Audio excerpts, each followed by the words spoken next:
With that, I'd like to invite Steve Day to the floor, who's going to talk about the market opportunities we have, as well as the strategy.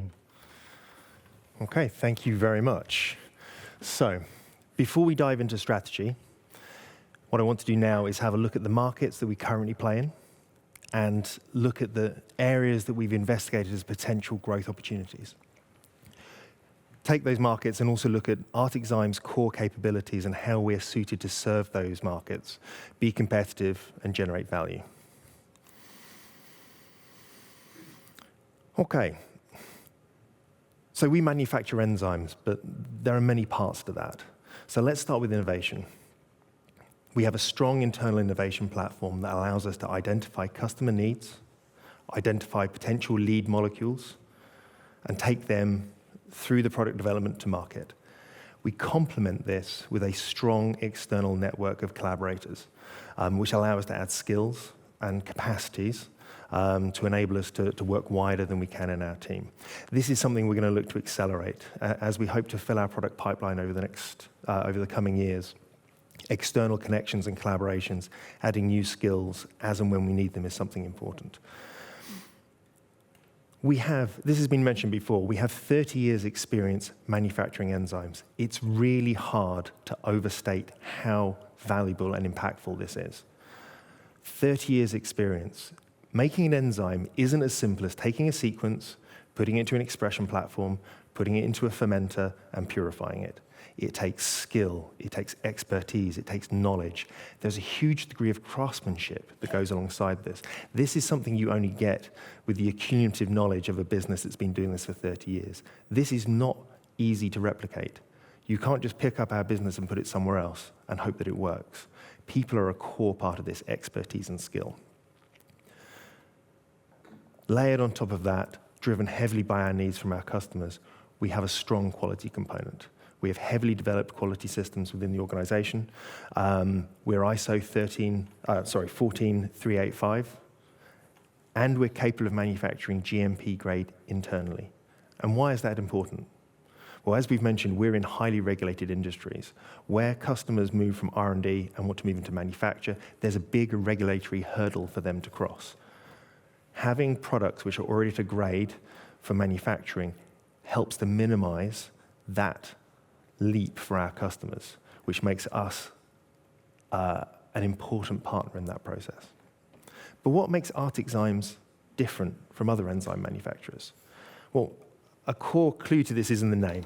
So ArcticZymes is based in the Arctic, and it's based on the coast.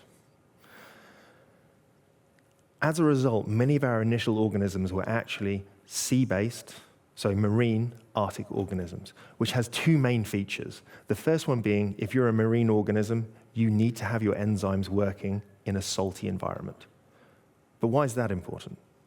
Well, many of our customers have processes which do not work at a low salt concentration. Bioprocessing is high salt. If you're taking samples from the human body, there's a much higher salt concentration than a lot of the traditional enzymes on the market can manage. So our enzymes allow our customers to actually work in the conditions that they need to. Okay. The next thing is temperature. If you live at 4 degrees, your enzymes need to work at 4 degrees. The benefit is, as you warm that enzyme up and you work with it at 20 degrees, it becomes more active, which means it's more efficient, which means we can confer efficiencies to our customers. The other benefit is sometimes you don't want your enzyme to work. You need to switch it off in the process as part of your workflow. Enzymes that are adapted to the cold can actually be switched off by increasing heat in many cases. So we have a handy off switch, which allows our customers to allows our customers to manage their workflows more effectively. We've talked about our products, but I want to put a little bit more of a shape around that. We have 3 main product families. In reality, there are some outliers around this, but the main areas we work in is nucleases, and we've talked about this, but what do nucleases do? Well, nucleases cut up nucleic acid, and they're often used for clearing nucleic acid. We have ligases. They are slightly different. Not slightly, they're the opposite. They're used for reconnecting strands to make longer strands of nucleic acid. And we have polymerases. And polymerases use a template to generate more nucleic acid. So these are the main three areas, but we're predominantly working with modifying or removing or amplifying DNA or RNA. So where do we play today? We have two main markets. We call it the molecular tools market and the advanced therapies market. Molecular tools is primarily diagnostics and molecular kits. And advanced therapies, maybe it's good to define what advanced therapies are. So advanced therapies are advanced therapies, which are based around mainly biologics. So we're looking at antibodies, we're looking at cell therapies and gene therapies. So these are typically cutting edge, high cost experimental products. And currently the market we serve in this space is the viral vector market, where we're very well entrenched. Where else are we looking? Within the molecular tools space, we're also investigating the next generation sequencing market for diagnostics. And with advanced therapies, we're looking at the RNA therapeutics market. And we'll talk more about them in detail as we go through. It is important to say this is not where we're stopping. We are aware that there's a potential for other markets. We are looking for adjacent markets where our products can offer a significant competitive benefit, where there's an unmet customer need, where there's less competition. Again, allowing us to diversify and select more markets. Okay. So let's look a little bit closer at the markets that we're currently in. If we look at the PCR diagnostics market, let's start with what is PCR. Post-pandemic, everyone is very familiar with the phrase PCR. So if you ever had to send a test off, it would have been sent away for a PCR. A sample off for testing, it would have been a PCR test. PCR is a very well used, very well accepted technology. It's been used in diagnostics for decades. The technology allows you to look for a specific piece, a sequence of DNA or RNA, and to amplify that to give you a signal to measure. If the product is there, then you amplified, you get the signal. If the product isn't there, you get no signal. That's how the diagnostic element works. This is a very mature market. So it's a big market, absolutely. I mean, we estimate the market size to be around $10 billion for reagents. But it is, as you'd expect with a mature market, not growing rapidly. It's a fairly predictable but low growth rate from 5 to 6%.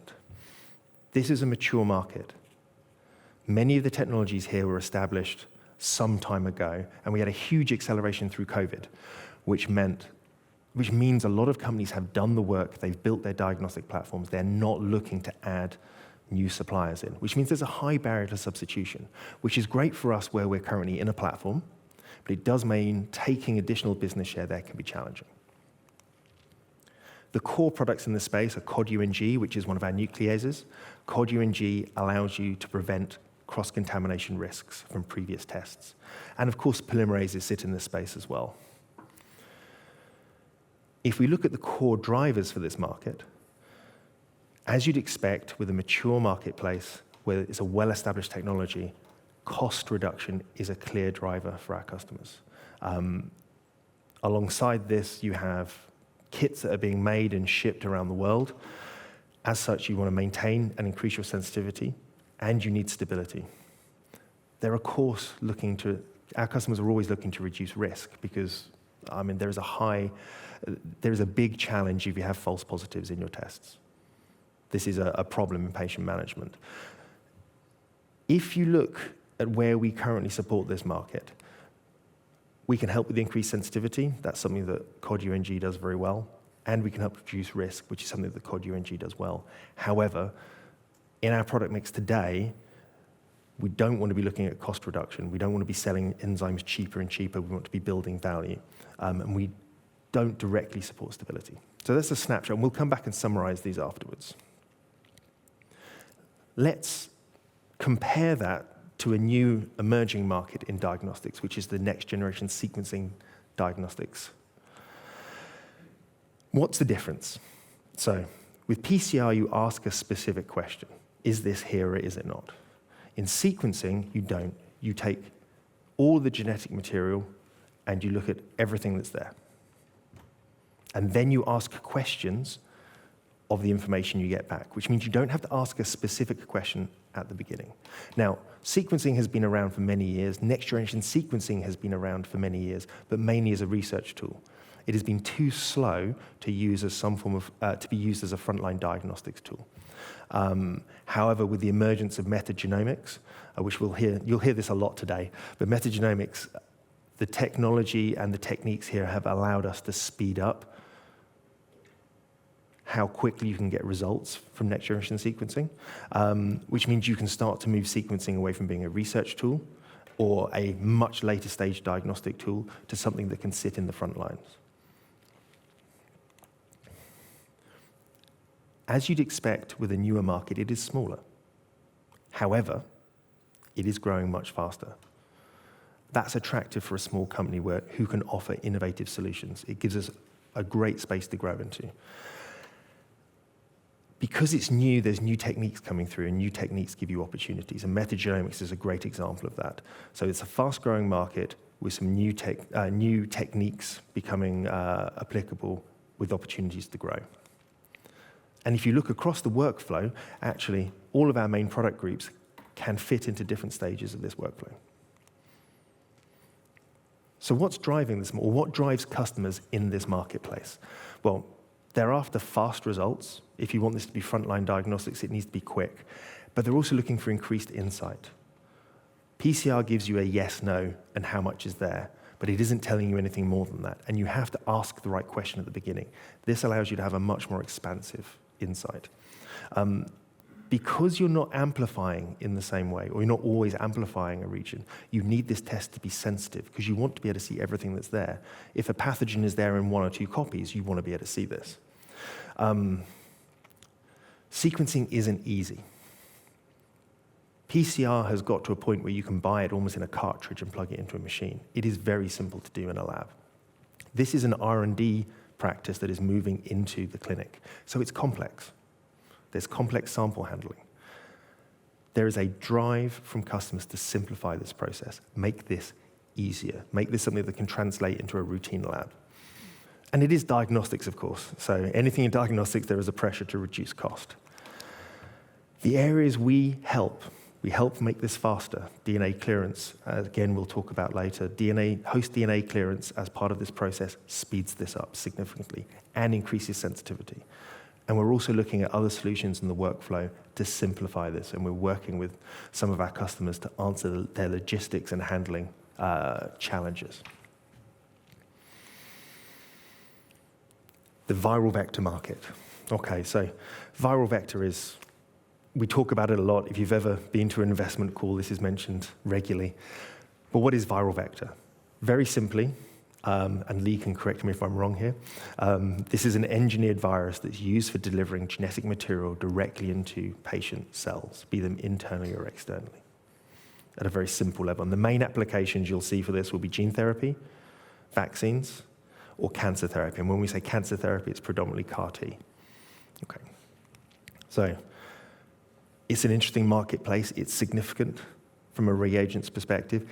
There aren't a lot of enzymes in this workflow. However, it is growing quickly. It's growing between 14 and 17%, so this is very much an interesting market that we want to be in. It is fast growing, but it is a relatively compact market. There aren't thousands and thousands of companies doing this, which means it can be sensitive. If you have a clinical trial data come out, that can have a positive or negative effect across the market. So whilst it is fast growth, there are a limited number of companies, and it is sensitive. So our core product here is nucleases. I mean, we don't have a lot of opportunity, but we'll touch that later in the strategy where we can build on this, but we are very, very strong in the nuclease space. What drives our customers? This is super expensive. These workflows cost millions. There is a huge drive to reduce the cost per dose. But this is pharmaceuticals, so product safety and product quality are supreme. And because it's pharmaceuticals, there's a high regulatory barrier that needs to be met. And again, these are new markets with new technologies. This is about IP. This is about getting to market quickly. This is about returning investment, returning value for your investors. So there is a big drive for speed to market. So where do we support this? Well, our current and our future lines in this space support reduction of costs per dose. They help improve product quality, which we'll hear more about later in the following talks.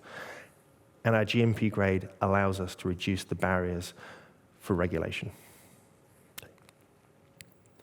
Next to this, we have the RNA therapeutics market, which is this new space we're looking to move into. RNA therapeutics is as simple. So RNA, if you're not familiar, is another molecule that stores genetic code. RNA therapies use RNA to upregulate, deregulate, switch off gene expression and protein production. Okay, this is a very new area. It's a big market for us, and the reason it's a big market is it is enzyme heavy.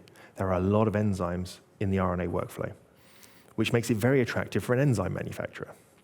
It's growing pretty rapidly. It's a little bit variable across the RNA space. Some are growing faster than 13%, some are growing a little bit less, but on average we're looking around 13%. And because this is a new market, people are still looking for better ways to do things. There are problems which need solutions. This is perfect for an innovative company coming with new products, new ideas, applying existing technology into this space that solve current problems. The main product areas we're looking at here are nucleases and polymerases. Again, the customer drivers are very similar to the customer drivers that you would have seen in viral vector. Cost per dose, or COGS. COGS is the language we hear more from the RNA market. Again, speed to market. These are people who are often investment-led. They're venture capital companies. They are looking to be the first, get their technology out there. So speed to market is important, but we are in pharmaceuticals, so product quality, product safety is super important. And there is a regulatory requirement. Not the same as viral vector. They're slightly different at this stage, but there will be there is a regulatory burden, and we expect that to evolve. So we're incredibly well placed with our current portfolio and our planned portfolio to help lower COGS, to speed up the market, increase the speed to market, and help with product quality and safety. In fact, one of the products we're looking to launch soon is directly in the QC space, and we'll talk a little bit more about that in the strategy. Okay, so to summarize, for molecular tools, we've got the PCR market, which is stable. It's a dependable market. The business we have there is growing nicely, and there's a high barrier to substitution, but it's not the easiest place for us to grow. And we can contrast that with the NGS market, where we're really well positioned. It's a fast growth market. There's a very interesting subsect with the metagenomic space, and we have a great capabilities fit. Advanced therapies. The viral vector market is fast growing, it's a little bit sensitive, but we have significant current business there, and we have a great capabilities fit. We can run that alongside of the RNA therapeutics market. This is fast growth. It's highly adaptable, which gives us lots of opportunities to bring in new solutions where they add value. And there's a high number of enzymes in that workflow, which is incredibly important for an enzyme manufacturer. So what I hope I've done there is given you an overview of the market and an insight into the analysis we've done as we've gone through.